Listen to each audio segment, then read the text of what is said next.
Good morning. At karon sa pagtuon sa pulong sa Ginoo ug na natakaron sa tumoy dapit sa chapter 8 sa Romans. Og atong gitaytulan ni God is for us. The believer's absolute security. That's Romans 8:31 to 34. Atong basahon og balik ang patukaranan sa mensahe. Ang basahon sa New King James nga version. What then shall we say to these things? If God is for us, who can be against us? He who did not spare his own son, but delivered him up for us all, how shall he not with him also freely give us all things? Who shall bring a charge against God's elect? It is God who justifies. Who is he who condemns? It is God, it is Christ who died, and furthermore is also risen, who is even at the right hand of God, who also makes intercession for us. May the Lord bless the reading of His word. Let us ask God for wisdom. Father, we thank you so much for this beautiful morning. We thank you, Ginoo, sa imong pagpadala kanamo dinhi sa imong balay alampuanan. Aron kami magahiusa sa pagpasidungog kanimo, pagpangalagad kanimo, ingon man Ginoo maghiusa dias pagpamalandong sa imong pulong. Ug Dios, samtang kami Ginoo tuon ining imong mga pulong, ikaw ta magahatag kanamo og langitong kaalam, aron amo kining masabtan sa yano la mga pagi. Ug kini unta makapalig-on sa among pagtuo, pagsalig diha kanimo Ginoo, makadasig kanamo sa pagpadayon sa pagpangalagad diha kanimo. Tabangin sab kami nga amo kining matudlo ngadto sa uban. Mahamaya unta ikaw sa among taliwala karon. In Jesus name we pray. Amen. Now, last week atong nakita og nasabtan ang golden chain of salvation. Ang dili mabugto nga kadena sa kaluwasan nga nagsugod pa from eternity past hangtod sa eternity future. Sa Romans 29 to 30, mo na atong nakatunan last time, no? He predestined us to be conformed to the image of His Son, and those whom He conformed, He called. So He called us. He justified us. He glorified us. 5 ka mga kumbaga part sa chain nga nagsugod sukad pa kaniadto eternity past nya nag-end sa eternity future nga walay break. Og sa mga tawo nga giila sa Ginoo, mao pod tong mga tawhana nga maabot ngadto sa himaya. O karon si Paul ning pos humanto niya gitudlo, humanto niya gipahibaw kadto nga kamatuoran na napod sa'y pangutana karon. Na ay question nga iyang gihatag. Human kadto niya gihatag. Nga sigurado ang imong kaluwasan tungod kay giila na ka kaniadto pa. Nga pinaagi ni Kristo. Maluwas ka. O kadtong nadugtong diha ni Kristo moabot gyud sa himaya. O niingon si Paul karon sa verse 31, what then shall we say to these things? So unsa man karon ang atong igaingon niining mga butanga. Now mao na ang question. I mean, we are secure in the fact that ang Dios nagdetermine kanato nga kita gayud mag-glorify.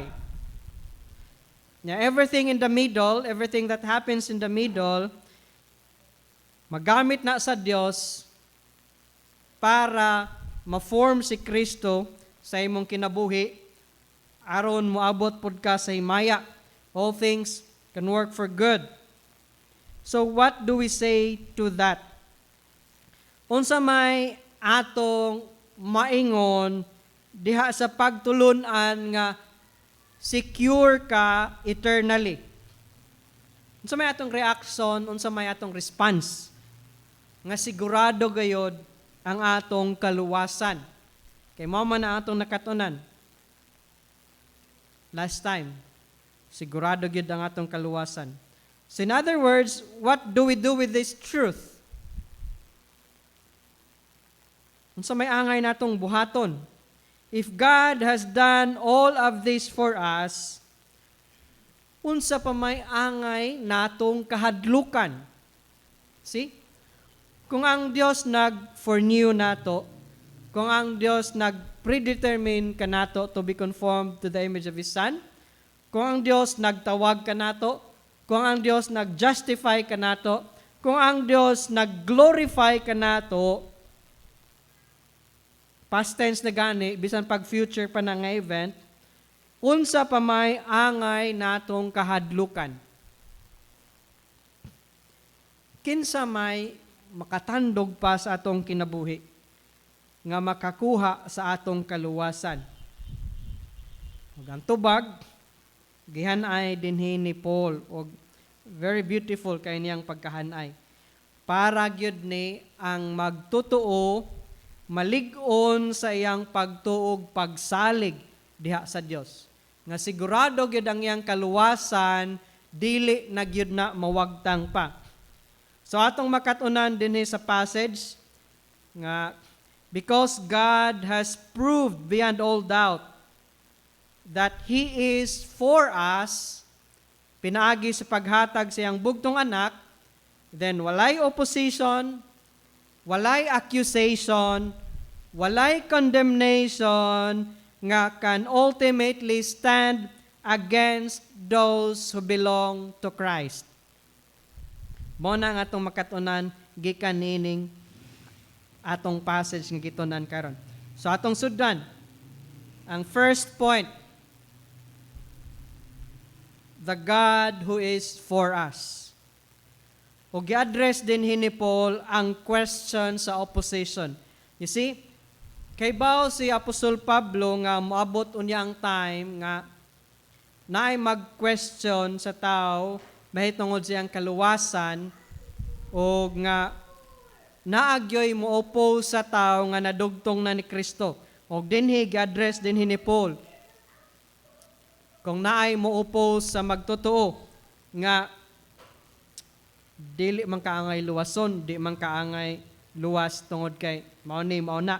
So let's start. First point, verse 31. God who is for us.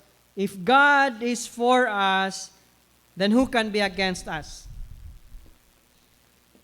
Ug mao ni ang gihunahuna ni Paul sa back sa iyang mind.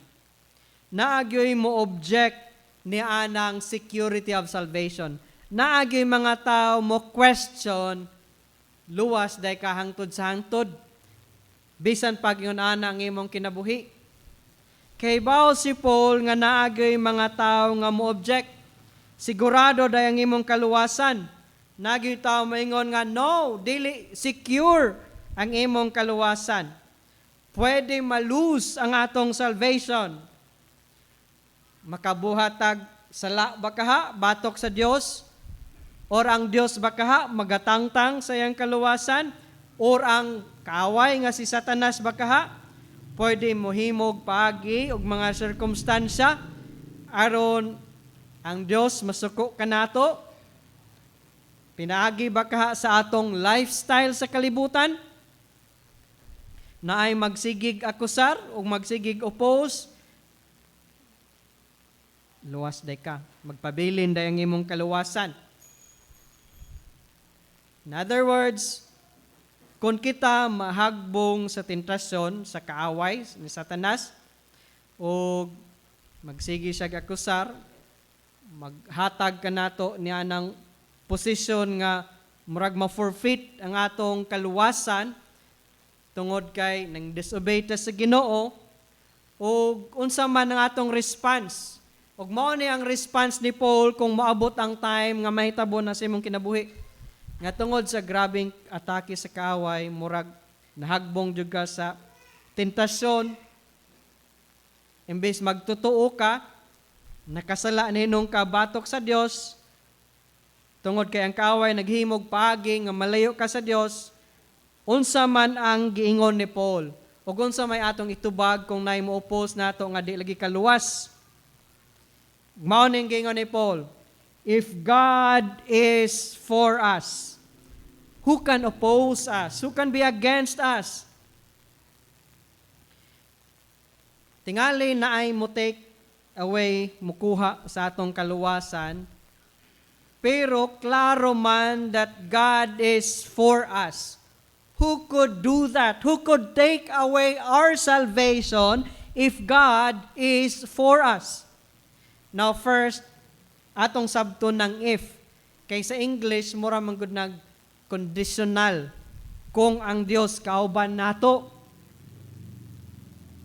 See? Sa Cebuano diha, kung. Pero si Paul, wala man magsuwat sa English. Greek man ang iyang pagkasuwat. O sa Greek, gitawag ni siya first conditional statement. Dili ni uncertain, dili ni conditional. In Greek construction, first class conditional. Wala ni mag-introduce og doubt, kundi nag-assume ni daan nga this condition is true. Ang angay nga translation nini, dili if, kundi since. Based sa Greek grammar, masakto kung since ang gamiton din ha. Since God is for us, then who could take away our salvation from us? Mauna nga pangutana karon, igsoon. Given the fact that God is for us, who can be against us? Who can oppose us to get away our salvation? The who there, ang who din ha nga nag-oppose ka nato, kinahanglan mo overcome sa Dios nga for us. You get that? Whoever is that against our salvation, kinahanglan niya buntugon ang Dios nga for us. Ang Dios nga dapig kanato. Kung naay mo oppose kanato, nga gusto mukuha sa atong kaluwasan, dapat buntugon niya ang Dios nga dapig nato. Og again, kay since man na gasum dihang daan ni Paul nga that condition is true. Because you are connected with Christ. Tungod kay nahiusa na ka ni Kristo, pinagi sa pagtuo, nag-ingon si Paul, since God is for you, who can take away your salvation? Kung naay gusto mo kuha sa kaluwasan nimo, dapat buntugon una niya ang Dios nga dapig nimo. Kung di siya kabuntog sa Dios nga dapig nimo, then dili gayod matangtang ug makuha ang kaluwasan nga imong nahuptan nga gikan ra pod sa Dios. You see? Is there anyone mas gamhanan pa sa Dios? Wala. See? Ang Dios dapig nimo. He is not against you. Ang Dios dili neutral about you. He is for you. Now think about that, what it means. Kung naay gamhanan nga tao nga imong backer, naay influence, naay otoridad, naay resources, then it changes everything. Example, ngita kag trabaho. Nya na kay backer, senador ba kaha? Or tag-iya sa negosyo nga imong gi-applyan? Then kana nga someone pwede makatabang nimo para favorable para kanimo. Og si Paul nag-ingon dinhi, ang atong backer dili lang ang presidente sa Pilipinas or hari nining kalibutan na, kundi ang Dios nga nagbugna sa mga langit ug yuta, maoy dapig nimo, maoy imong backer. See? Morning ang pangutana, since God is for us, kinsa man ang makabatok kanato? Kinsa man ang makatangtang sa kaluwasan nimo? See? The rest of Romans 8, ginganlan din ha ni Paul, nasa'y pipila nga iyang gipangisgutan. Tribulation, distress, persecution, famine, sword. Yes, tinuod na. Kay bao si Paul nga naatay mga enemies.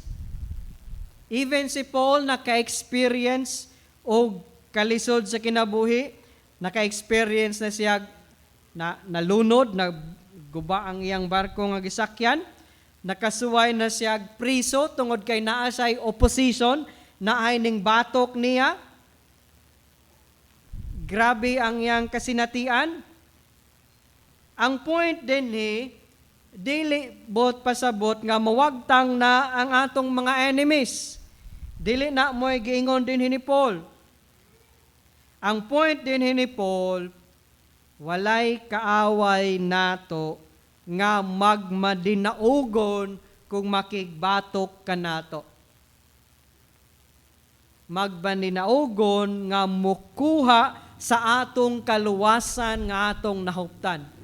Maoning sigurado gyud kay igsoon kung nadugtong na ka ni Kristo, sigurado gyud ang imong kaluwasan og di na gyud na mawagtang pa.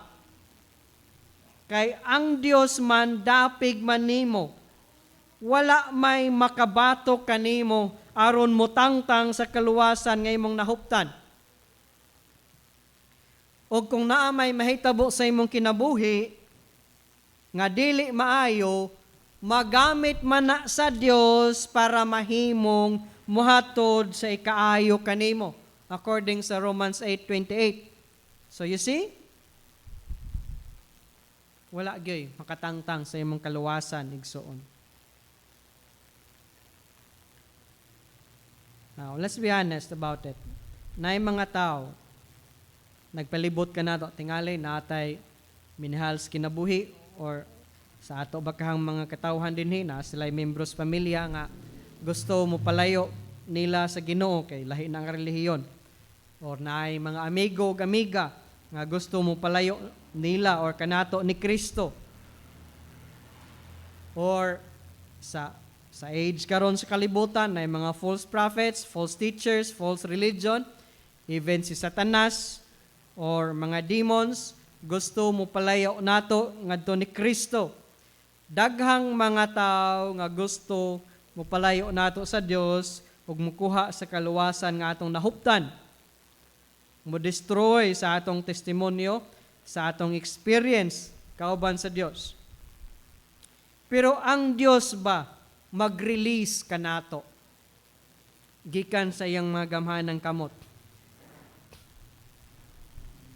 Ang mga tao nga nag-oppose nato, mas gamhanan pa ba sila sa Dios nga dapig kanato?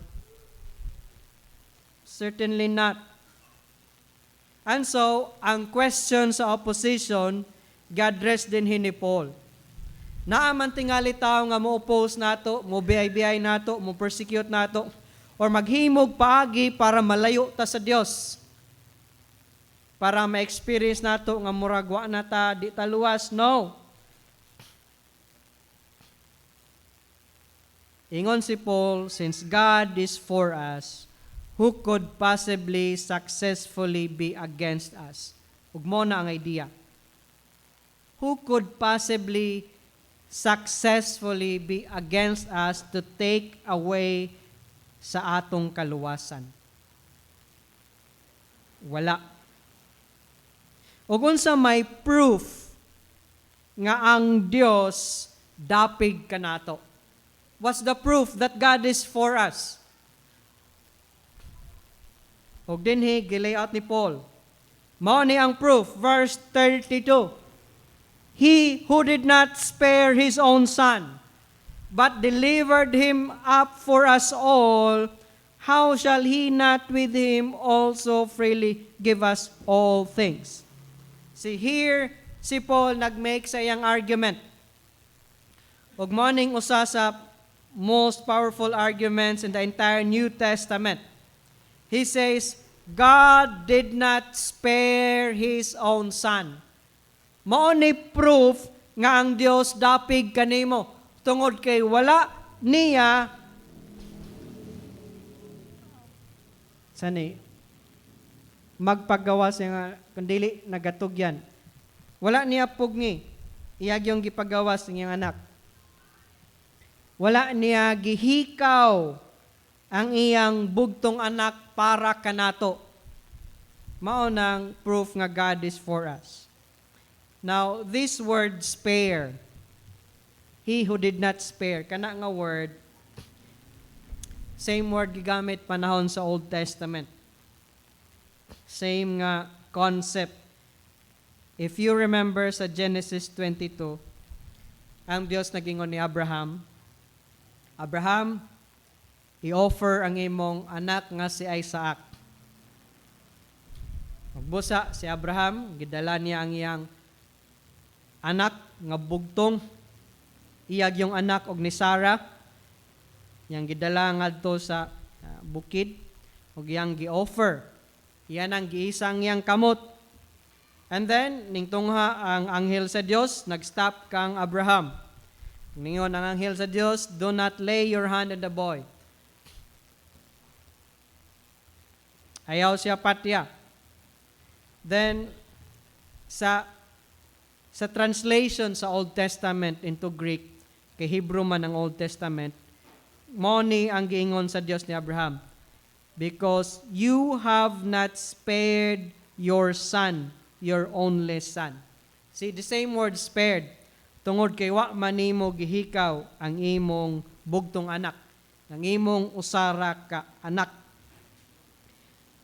Abraham did not spare Isaac, and God stopped him. Ang Dios nag-provide og substitute. Dihay ram nga nakot sa thicket og mo'y gi-offer ni Isaac. Og dinhi sa Romans 8:32 si Paul naglook sa cross og ningingon si Paul, God did not spare His own Son. Pag-abot sa cross, walay angel nga nag-stop sa sacrifice. Pag-abot sa cross, walay substitute para ni Christ at the last moment. Walay nagpugong sa soldier nga ning duslak sa kilid ni Kristo aron moagay ang iyang dugo, aron mamatay gyud siya. God did not spare His own Son. He gave it freely for you. That is why God is for you. Mo na ang Dios dapig nimo. Wala niya gihikaw ang imo iyang bugtong anak para kanimo. He gave Him up for us all. He delivered Him up. Iyang gihatag ang iyang bugtong anak. Iyang gi-turn over ang iyang anak para kanato.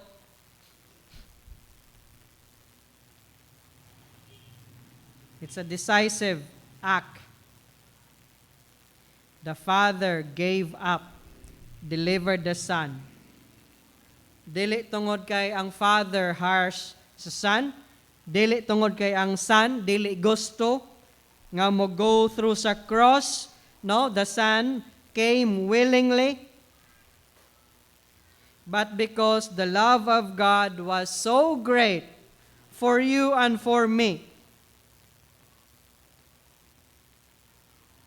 determined kayo ang Dios nga muluwas kanato, that He did not hold back giving His own Son.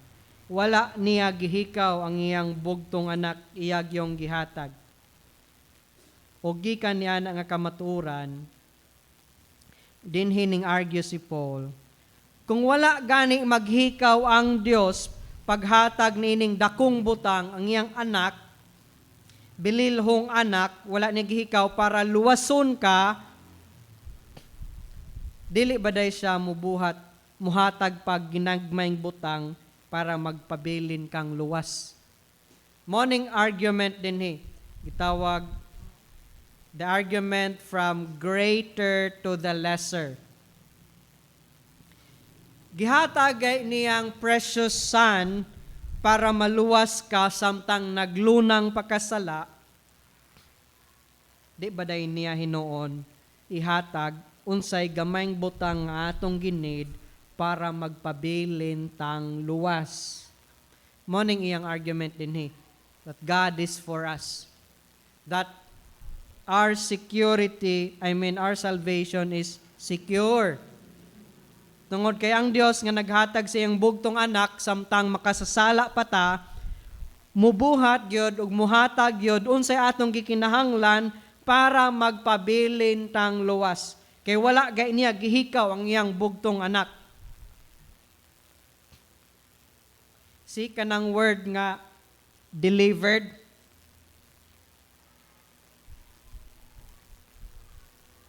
related na sa word nga love, sa God so loved the world. That He gave, kaning gave dire, that He gave His only Son sa John 3:16. Kanang He gave din closely related na sa delivered din sa Romans 8:32. God gave His Son because He loved the world so much. Iya tang gihigugma samtang makasasala pata. Iya tang gihigugma samtang nag-hate pata niya. Wa pata mudangop niya. Iya tang gihigugma nga iyang gihatag ang pinaka-precious niya. Will He not, kana nga klase nga gugma, dili ba hinoon muhatag sa mga ginagmayng butang aron magpabilin ta nga madugtong niya. Mao ni ang argument din ni Paul. Ug hinaot ko ato kining masabtan.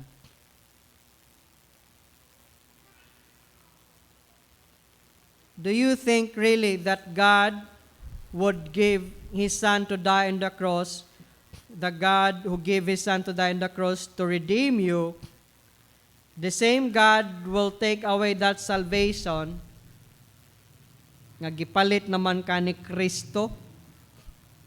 Ang Dios nga naghatag sa iyang anak para luwason ka, nya karon nga luwas na ka, kuhaon na ba hinoon niya ang kaluwasan nga karon nga luwas na hinoon ka, nga gipalit na ka ni Kristo, human na ka gipakamatyan? Dili gyud. Ug mao ning angay nato masabtan ang cross. Kay mao ni foundation sa atong pagsabot sa atong kasiguruhan sa kaluwasan. Kung atong masabtan ang cross, then pulido nato masabtan ang kasiguruhan sa atong kaluwasan. Pinagi sa cross, ang amahan naghatag sa iyang anak. Mao nay pagpakita nga ang Dios dapig kanimo. Wa niya gihikaw ang iyang bugtong anak. Ug tungod ni ana, masabtan pod nimo nga sigurado ang imong kaluwasan. Gipalit naman ka ni Kristo. Tungod kay napalit na ka ni Kristo, human nagihatag sa amahan, dili na kuhaon sa amahan ang imong kaluwasan kay gihatag na niya ang iyang bugtong anak. Ug mao nang ningon si Paul, how shall He not with Him freely give us all things? See? Gihatag niya ang iyang bugtong anak nga precious kay niya. How come? How shall He not? Ngano man nga dili usab niya ihatag ang uban pang butang para magpabilin tang dugtong niya. Karon nga nadugtong na ta niya, nganong di man niya ihatag mga ginagmay pang butang, ginagmay na lang na. Gihatag inyang dagkong butang, nganong di man niya ihatag gagmayng butang. See, mo ni argument din ni Paul. Mo nang igsuon kung naamay mo oppose nimo, imo bakang konsensya, sige oppose nimo, di lagi ka kaluwas, nganong sige man kagbuhat ni ana. No. Kung nadugtong na ka ni Kristo pinagis pagtuo, then you should know that God is for you. And that no one and nothing makakuha sa imong kaluwasan. Kaya kung naay mo oppose nimo, dapat buntogon niya ang Dios nga dapig nimo. Ang Dios nga naghatag sa iyang anak para maluwas ka. Dapat buntogon to niya.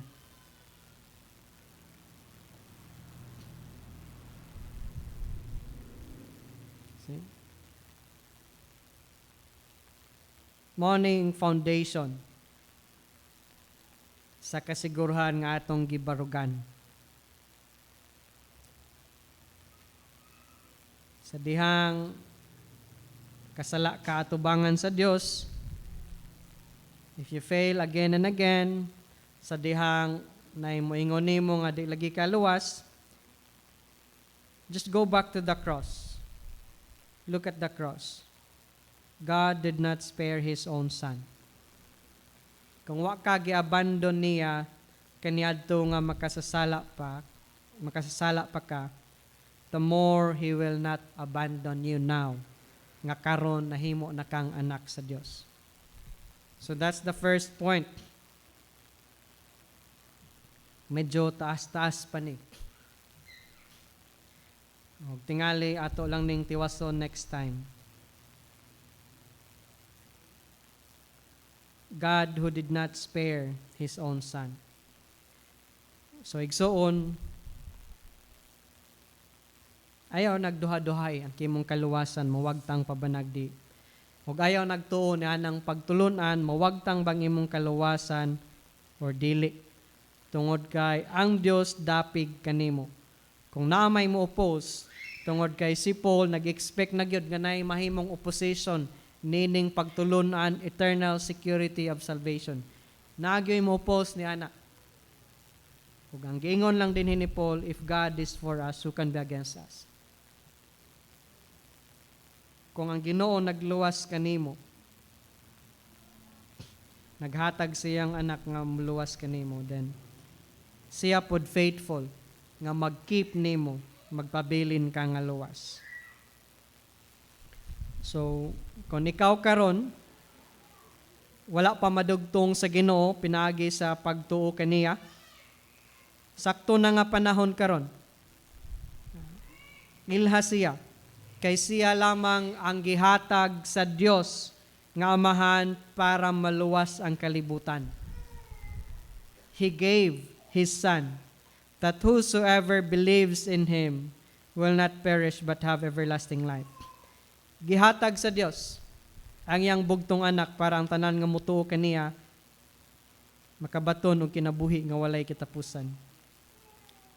So kung wala pa man ka makaila o muila ni Ginoong sa Kristo, dawata siya. Siya lang ang gihatag sa Amahan para makaplagan ang kaluwasan nga gipangita sa tao. Way laing gitawag nga manuluwas si Ginoong sa Kristo lamang. Ug ang kaluwasan nga imong madawat, kung imo na kanang madawat, hangtod na kana sa walay katapusan. Kay wala may laing mas gamhanan pa sa Dios nga naghatag sa kaluwasan nimo. Wala na may makabuntog pa kaniya aron makatangtang makakuha niya ng kaluwasan nga iyang gihatag. And so we'll stop right here. We'll just continue this next time. Let us pray. Father, we thank you nining mubo na mo nga pagpamalandong karon sa imong pulong, that you are for us. Og imong gipakita Ginoo nga dapig ka kanamo pinaagi sa imong paghatag sa imong bugtong anak. Wala nimo siya gihikaw o Dios. Na samtang makasasala pa kami, imong gihatag ang imong bugtong anak aron kami maluwas ug madugtong diha kanimo. How shall you not keep us, Ginoo? pabilin dugtong diha kanimo. Karon nga kami dugtong na diha kanimo. Ginoo, sigurado gyud ang among kaluwasan. Wala mangyoy maka-oppose, makabatok kanamo, nga makabuntog kanimo, nga ikaw man ang naghatag sa kaluwasan namo. Di man namo pinaningkamutan ang kaluwasan. Wala man namo gipalit ang kaluwasan, wala man namo hagui, dili man pinaagi sa among relihiyon ang kaluwasan o Dios. Gikan man kanimo pinaagi sa pagtuo ni Ginoong Kristo. Kay ikaw man ang naghatag namo kaluwasan, wala na'y mas gamhanan pa nga makabuntog kanimo aron matangtang ang kaluwasan namo nga gikan kanimo. And so Lord, among nakatunan karon sigurado gyud ang kaluwasan nga among nahuptan. Og dili na kami angay pa magduha-duha kanimo og ni Kristo. Ikaw ang nagluwas kanamo. Bosa Dios, tabangin kami sa pagkupot niini.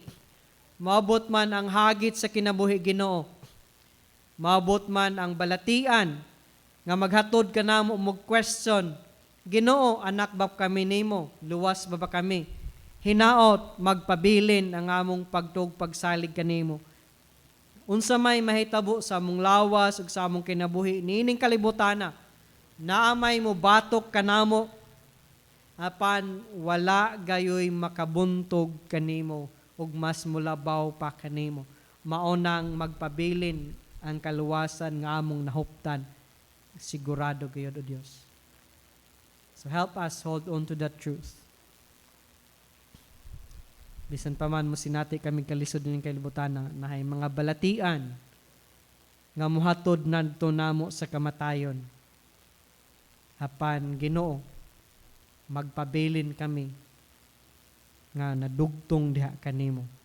Tungod kay wala may makatangtang sa kaluwasan nga amo nang nahuptan nga gikan rapod kanimo. Salamat sa imong grasya. Salamat Ginoo nga ikaw mahikugmaon nga ri kanamo. Hinaot ikaw pa among mas mailhan, aron gyud ikaw pa among mas mapasidunggan. Ug tabangi ni kanamo karon nga wala pay kadugtungan diha kanimo. Sila pod unta Ginoo, moila ni Ginoong Kristo. Makaila niya, ug moila kaniya nga Ginoo manulumas. Ug tabangi usab kami ingon nga imong mga katawhan musangyaw niini nga kamatuoran ngadto sa wala pay kadugtungan diha kanimo. In Jesus' name we pray. Amen.